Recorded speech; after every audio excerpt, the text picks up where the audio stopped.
السلام عليكم ورحمة الله تعالى وبركاته. إن الحمد لله والصلاة والسلام على من ارتضى وعلى عباد الله الصالحين أما بعد فقد قال الله تعالى في كلامه الكريم والفرقان المجيد: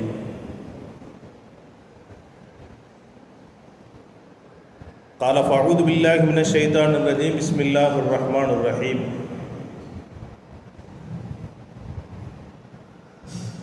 إنا خلقناكم من أزواج.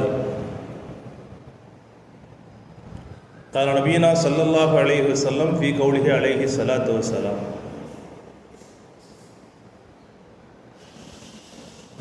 حب الوطن من الإيمان أو كما قال عليه الصلاة والسلام. சதகல்லாஹு மௌலானா அலியில். கண்ணியமும் பெரும் மதிப்பிற்கும் உரிய அல்லாஹ்வின் நல்லடியார்களே, அல்லாஹ் ரப்பல் இஸ்ஸத்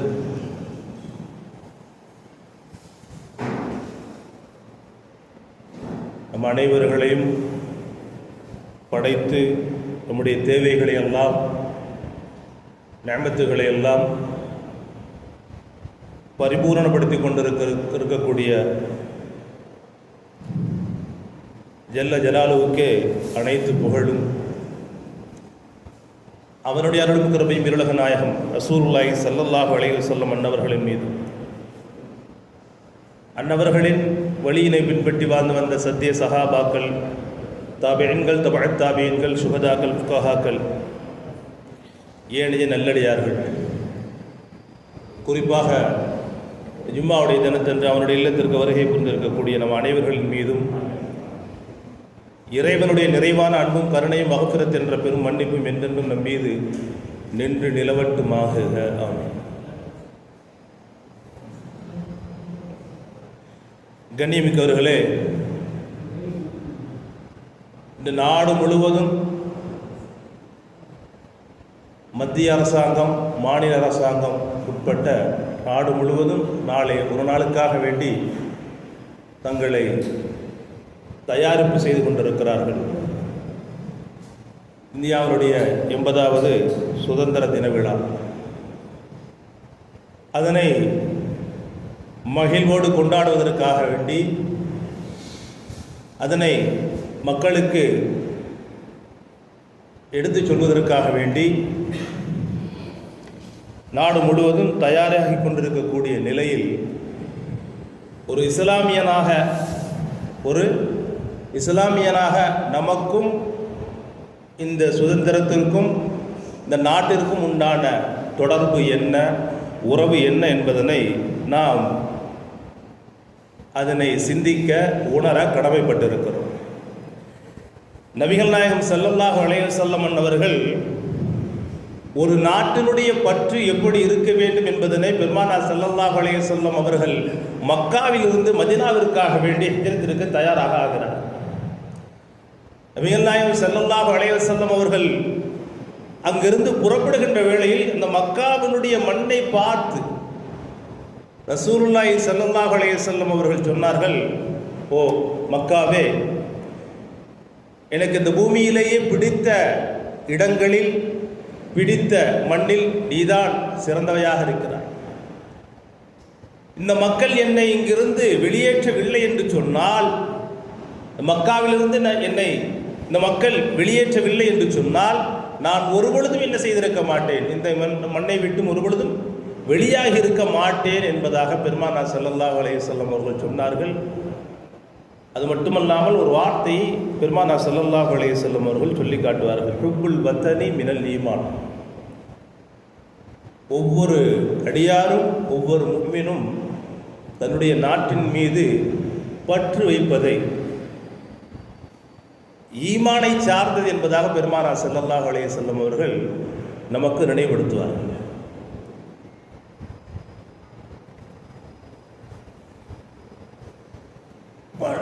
அந்த ஈமான் சார்ந்த விஷயங்களில் முதன்மையாக நாம் இருக்கக்கூடிய இடம், நாம் வாழக்கூடிய இந்த தாயகம், இந்த தாயகத்தின் மீது பற்று வைப்பது, இந்த தாயகத்தினுடைய எல்லா நிலைகளுக்கும் நாம் நம்மை முற்படுத்திக் கொள்வதை பெருமானார் ஸல்லல்லாஹு அலைஹி வஸல்லம் அவர்கள் தங்களுடைய வாழ்வியலாகவே வைத்திருந்தார்கள்.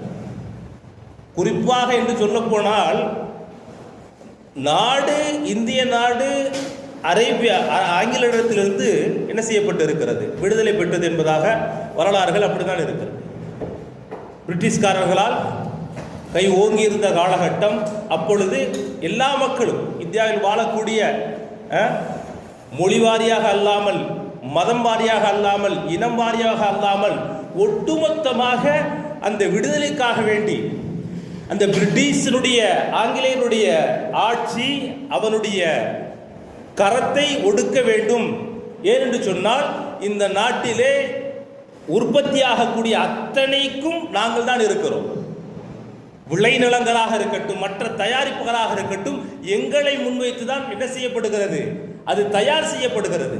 அதனை பயன்படுத்தக்கூடிய அந்த ஆங்கிலேயன் அவனுக்கு பாடம் புகட்ட வேண்டும். அவனுக்கு நாம் நம்முடைய உரிமையை ஒருபொழுது என்ன செய்துவிடக்கூடாது, விட்டுவிடக்கூடாது என்ற நோக்கத்தில் தான் அந்த மக்கள் எல்லாம் ஒன்றிணைகிறார்கள்.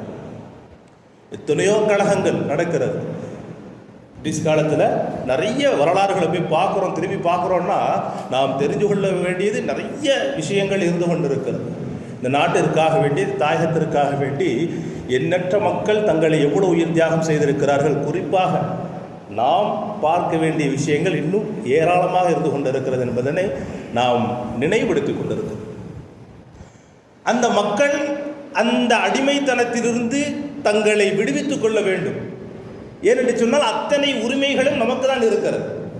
பெருமானார் ஸல்லல்லாஹு அலைஹி வஸல்லம் அவர்கள் இந்த சமூகத்திற்கு எடுத்து சொன்ன விஷயங்களில் ஆக சிறந்தது அடிமைத்தனத்தை ஒளியோடு வேரோடு எடுத்து பிடுங்கி எறிய வேண்டும் என்ற விஷயத்தில் பெருமானார் ஸல்லல்லாஹு அலைஹி வஸல்லம் அவர்கள் கண்ணும் கருத்துமாக இருந்தார்கள். அதனால்தான் அரேபியனாக இருந்தாலும்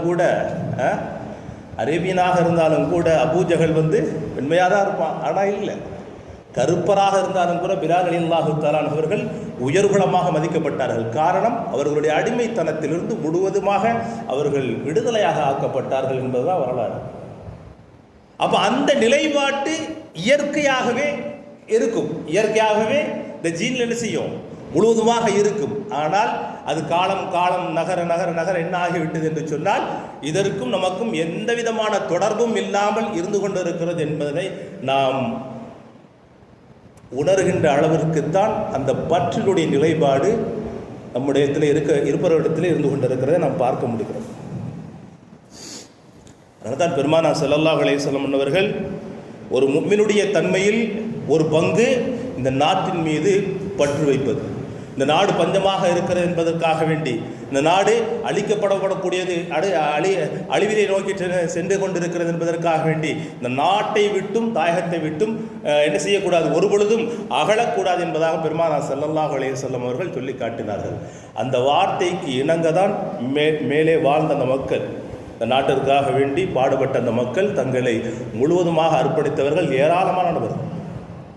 நாம் பார்க்கிறோம் இல்லையா, இந்த நாட்டினுடைய சுதந்திர கொடி, மூவர்ண கொடி இருக்கு இல்லையா,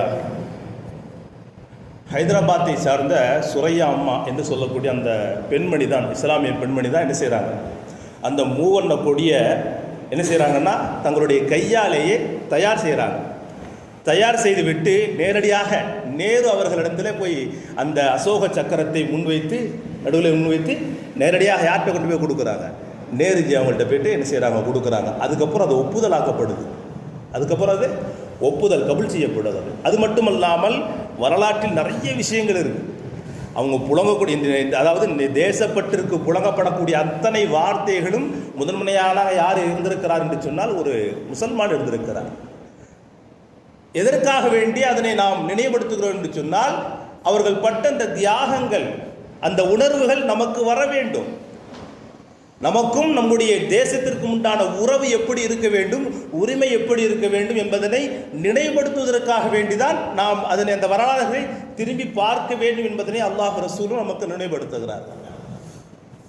இந்த நாட்டை ஆண்ட எத்தனையோ மக்கள், பாபர், ஹுமாயூன், அக்பர், ஜஹாங்கீர், மன்னர் ஷாஜஹான், இப்படி ஏராளமான நபர்கள் இந்த நாட்டு மன்னர்களாக, இந்த நாட்டை ஆளக்கூடிய மன்னர்களாக இருந்திருக்கிறார்கள்.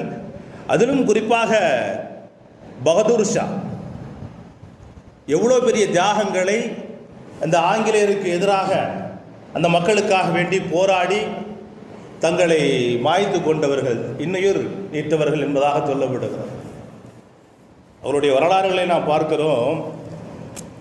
பகதூர் ஷா அவர்கள் ஆங்கிலேயருக்கு எதிராக கைது செய்யப்படுகிறார். கைது செய்யப்பட்டு மியான்மரில் அவர்கள் என்ன செய்யப்படுகிறார்கள்? ஜெயிலில் அடைக்கப்படுகிறார். ஒரு 3 நாட்களுக்கு பின்னால் அவர்களுடைய குடும்பத்தார்கள் அத்தனை நபர்களும் கைது செய்யப்பட்டு இருக்கிறார்கள்.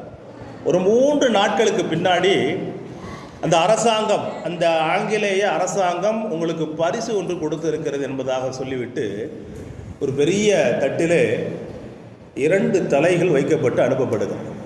2 தலைகள் வைக்கப்பட்டு அனுப்பப்படுகிறது. அந்த 2 தலைகள் என்னவென்று சொன்னால், ஒன்று அக்பர் பகதூர் ஷா அவர்களுடைய மகனார், மற்றொன்று அந்த அவருடைய மகனார். பிள்ளையினுடைய தலையும் பேரனுடைய தலையும் என்ன செய்யப்படுது? வைக்கப்படுது.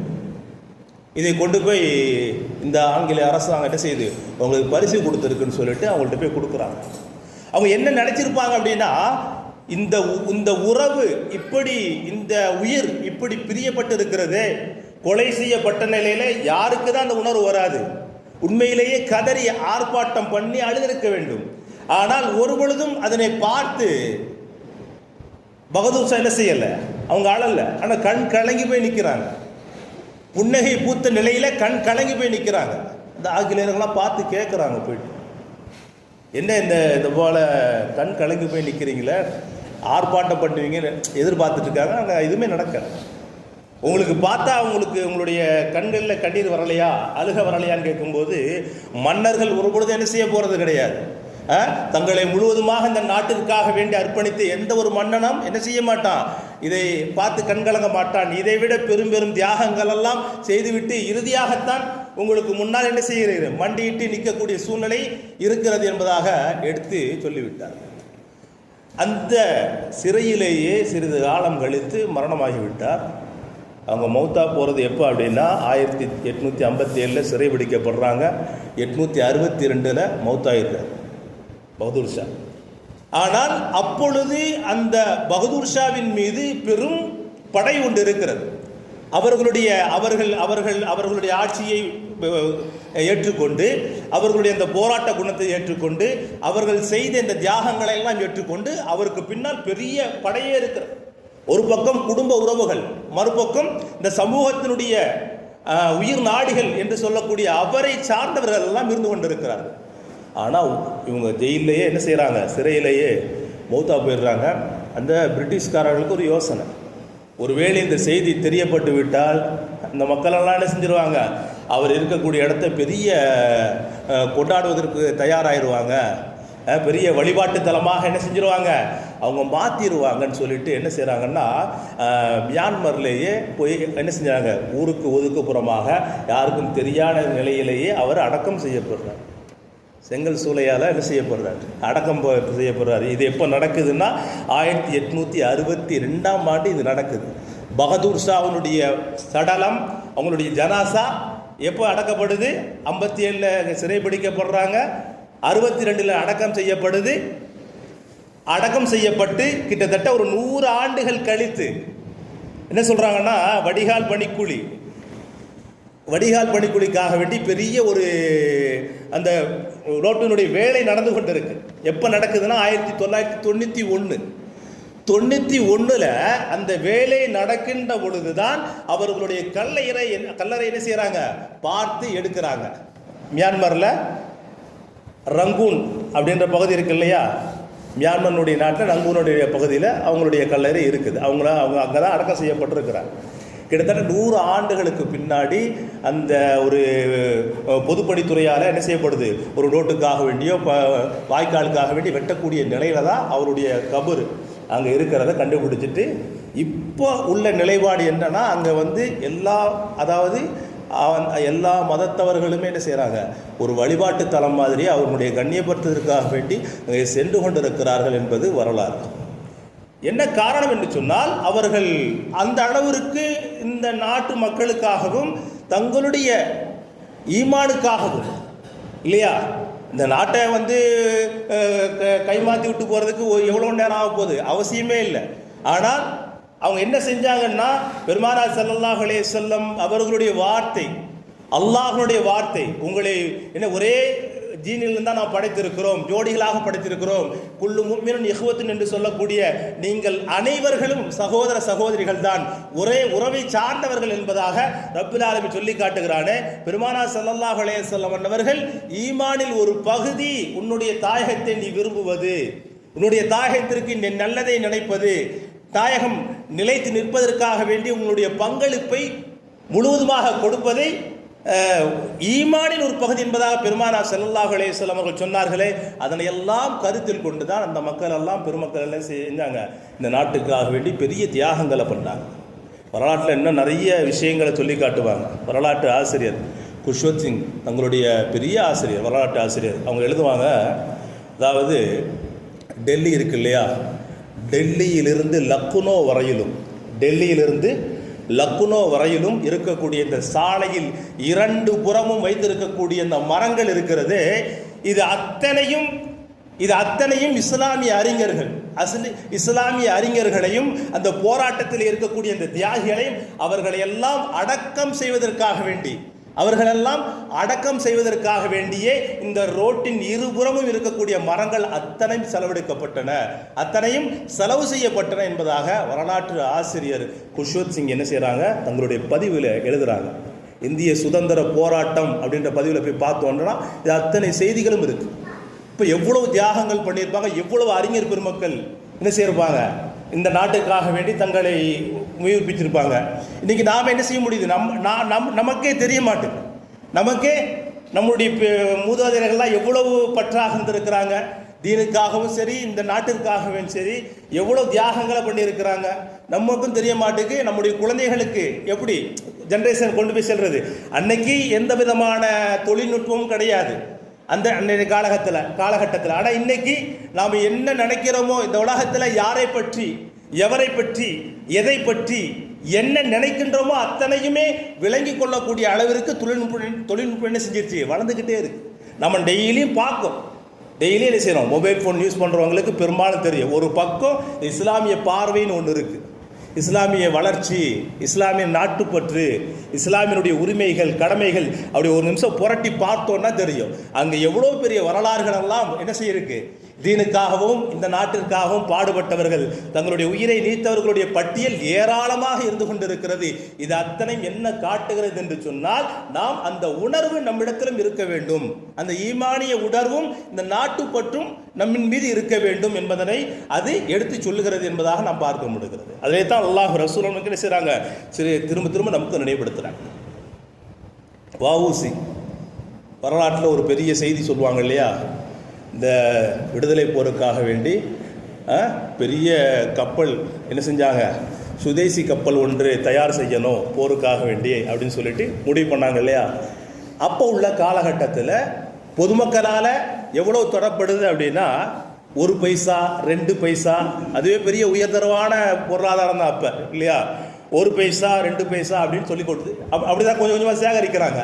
ஆனால் அந்த நேரத்திலேயே கிட்டத்தட்ட ஒரு 2 லட்சம் ரூபாய் ஃபக்கீர் முஹம்மத் என்ற ஒரு மரைக்காரர் என்ன செஞ்சுருக்காங்க, அந்த கப்பலுக்காக வேண்டி அவ்வளோ பெரிய தொகை என்ன செஞ்சுருக்காங்க, கொடுத்துருக்காங்கன்றத வரலாற்று நிகழ்வுகளில் நான் பார்க்க முடிகிறது. அதே போன்று நேதாஜி சுபாஷ் சந்திர போஸ் ஐஎன்ஏக்காக வேண்டி இஸ்லாமிய, அதாவது இந்த இந்திய திருநாட்டிற்காக வேண்டி போர்ப்படையை ஒன்று உருவாக்குனாங்க. அந்த ஐஎன்ஏ அப்படின்னு சொல்லிட்டு அந்த டிபார்ட்மெண்ட் இருக்கும். அதுக்காக வேண்டி பொதுமக்கள்கிட்ட இருந்து தேவையான பொருளாதாரங்கள் எல்லா மக்களுமே கொடுத்தாங்க. அந்த குஷ்வந்த் சிங் வரலாற்று ஆசிரியர் அந்த எழுதும் பொழுது, இந்த நாட்டின் மீது பற்றுள்ள எல்லா மனிதர்களுமே அவர்களுடைய தேவைக்கு தகுந்தவாறு பங்களித்தார்கள். ஆனால் சிறுபான்மை என்று சொல்லக்கூடிய நீங்கள் உங்களுடைய பங்களிப்பு சதவிகிதம் என்பது உங்களுடைய ஜனத்தொகையை விட அதிகம் என்பதாக சொன்னார். அதனால தான் அந்த குஷ்வந்தி எழுதும்போது எழுதுவாங்க, உங்களுடைய நாட்டுப்பற்று என்பது, உங்களுடைய நாட்டுப்பற்றினுடைய பங்களிப்பு என்பது, நீங்கள் சிறுபான்மையினர் என்று சொல்லுகிறீர்களே, அந்த சிறுபான்மையினர் என்ற அந்த சதவிகிதத்தை விட உங்களுடைய பங்களிப்பு ஒரு படி மேலாக இருக்கிறது. அதனால தான் என்ன செஞ்சாங்க, அவங்களுடைய வரலாறுகளெல்லாம் எடுத்து தோண்டி எடுக்கிறாங்க. எவ்வளோ தியாகங்கள் பண்ணியிருக்கிறாங்க இந்த நாட்டுக்காக வேண்டி அப்படின்றத வரலாற்று ஆசிரியர்கள் ஒவ்வொன்றும் ஆதாரத்தோடு இதுதான் என்பதாக என்ன செய்கிறாங்க, நமக்கு நினைவுபடுத்துகிறாங்க. அப்போ அந்த சுதேசி கப்பலுக்காக வேண்டி முழு பெருந்தொகையை கொடுத்தவர் பக்கீர் முகமது மரைக்கார் என்று என்ன செய்வாங்கன்னா சொல்லுவாங்க. அதுபோன்று நிறைய பேர் இருக்கிறாங்க. வரலாற்றில் திரும்பி பார்க்கும்போது சுதந்திர போராட்டத்திற்காக வேண்டி இந்த நாட்டிற்காக வேண்டி தியாகம் செய்தவர்கள் என்ற பட்டியலில் பார்க்கும்போது நமக்கு ஆச்சரியமாக இருக்கும். என்னடா நம்மெல்லாம் பெரும்பாலும் என்ன செய்வோம், சஹாபாக்கள், நிறைய சஹாபாக்களுடைய வரலாறுகள்லாம் அடிக்கடி செய்வோம், கேட்போம். பிலால் அலி அல்லாஹு தாலான் அவர்கள், யாசர் அலி அல்லாஹு தாலான் அவர்கள், அம்மார் அலி அல்லாஹு தாலான் அவர்கள், இவருடைய வரலாறுகள்லாம் ஓரளவுக்கு அவங்களுடைய அசைவுகளில் வாழ்க்கையில் ஏதாச்சும் ஒரு நிகழ்வு தீனுக்காக வேண்டி இருந்திருக்கும். ஆனால் இப்போ இந்த நாட்டிற்காக வேண்டி சமீப காலமாக இந்த நூற்றாண்டுக்குள்ளாக இந்த தேசத்திற்காக வேண்டி அந்த சஹாபாக்களை நினைவுபடுத்தும் என்ற அளவிற்கு அவ்வளோ பெரிய தியாகங்களை செய்திருக்கிறார்கள். என்ன செய்கிறாங்கன்னா, ரங்கூனுக்கு போகிறாங்க. ராஜீவ்காந்தி ரங்கூனுக்கு போயிட்டு அந்த பகதூர் ஷா அவருடைய மன்னரையை பார்க்குறாங்க. அந்த மன்னரையை பார்த்து அங்கே அந்த கல்வெட்டிலேயே பதிவிடுறாங்க, உங்களுடைய நீங்கள் சிந்திய தியாகத்தின், நீங்கள் சிந்திய இரத்தத்தின் காரணமாக, நீங்கள் செய்த தியாகத்தின் காரணமாக இன்று நாங்கள் இந்தியாவிலேயே சுதந்திர காற்றை நாம் சுவாசித்து கொண்டிருக்கிறோம் என்பதாக யார், மறைந்த ராஜீவ்காந்தி அவங்க என்ன செய்கிறாங்க, அந்த பகதூர் ஷா கல்லறையிலே எழுதுகிறாங்க. அப்படின்னா எவ்வளோ தங்களை அர்ப்பணித்திருப்பாங்க. அதாவது ஒரு நாட்டு பற்றுள்ள அடையாளமாகவும் ஒரு இஸ்லாமியன் அடையாளமாக என்ன செஞ்சிருக்காங்க, அந்த பெருமக்கள் எல்லாம் தங்களுடைய வாழ்க்கையினுடைய பங்களிப்பை தீனுக்கும் இந்த நாட்டிற்காக முழுமையாக பங்களித்திருக்கிறார்கள் என்பதனை நாம் நினைவுபடுத்தக்கூடிய ஒரு நாளாகவும் இருந்து கொண்டிருக்கிறது. அதனால தான் ஆரம்பத்தில் அல்லாஹ் தஆலா என்ன செஞ்சான், உங்களை முழுவதுமாக முஃமின்களாக என்ன செய்திருக்கிறோம், நாம் படைத்திருக்கிறோம். குல்லு முஃமினுன் இஹ்வத்துன், எல்லா முஃமின்களும் சகோதரராக இருந்து கொண்டிருக்கிறீர்கள். நபி ஸல்லல்லாஹு அலைஹி வஸல்லம் அவர்கள் சொல்லியதை போன்று இந்த நாட்டின் மீது அக்கறை வைப்பது, பற்று வைப்பது ஈமானை சார்ந்தது. ஹுப்புல் வத்தனி மினல் ஈமான், ஈமானுடைய நிலைப்பாட்டிலேயே அது இருக்கிறது என்பதாக பெருமானார் ஸல்லல்லாஹு அலைஹி வஸல்லம் அவர்கள் நமக்கு நினைவுபடுத்தினார்களே. ஆகையினால் அல்லாஹ் ரசூலும் நம்முடைய ஈமானையும் அமலையும் பாதுகாப்பதற்காக வேண்டி இதனையெல்லாம் ஒவ்வொரு நமக்கு நினைவுபடுத்தி கொண்டிருக்கிறார்களோ, இயன்றளவு அதனை நாம் நம்முடைய மனதில் கொண்டு அமல் செய்வதற்கு முயற்சிகள் செய்வோமாக. வல்ல ரப்புல் ஆலமீன் தௌஃபீக் என்ற பேருபகாரத்தை நம் அனைவர்களுக்கும் தந்த அருள் புரிவானாக. வாஹிர் தவானா அல்ஹம்துலில்லாஹி ரப்பில் ஆலமீன். அஸ்ஸலாமு அலைக்கும் வரஹ்மத்துல்லாஹி.